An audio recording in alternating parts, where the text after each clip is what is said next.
ကိုချစ်တော်မှမတည်ရပြီမဲ့တို့တဲ့ရှက်တန်နေပြီးဆက်ချစ်တော်မယ်လေးလေးပြောရရင်ဘာမှမပြောဘူးလို့ဘူးကိုမြင်နေပါတဲ့ချစ်တွေမျက်ဝန်းနဲ့မဲ့လေးတွေမှာဆွဲစကားလုံးဟာတကယ်တော့တို့တွေသိမလို့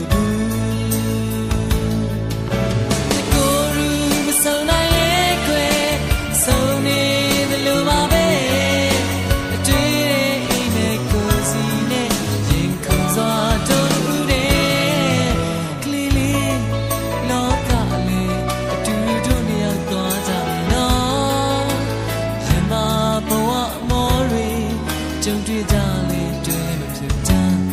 တို့ချစ်တွေဟာအင်းအားများဖြစ်လေကလေးလေး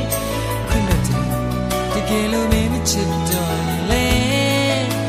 ကိုလေးတကယ်ကိုနားလေစိတ်ကောင်းမှုလို့ပြောလိုက်ပါလေ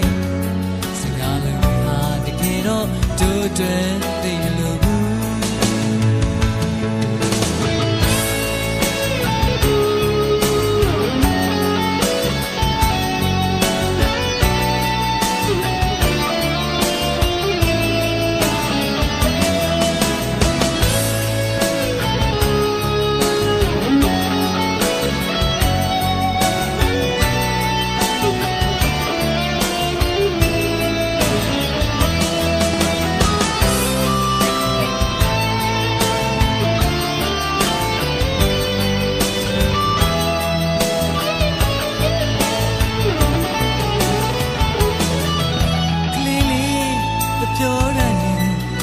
မမင်းပြောဖို့မလိုဘူး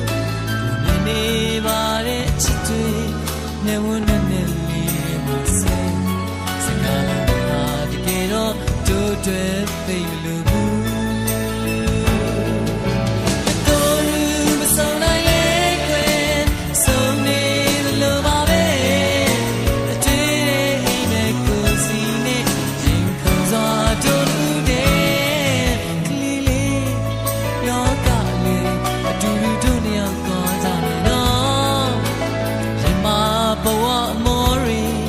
ကြုံတွေ့ကြ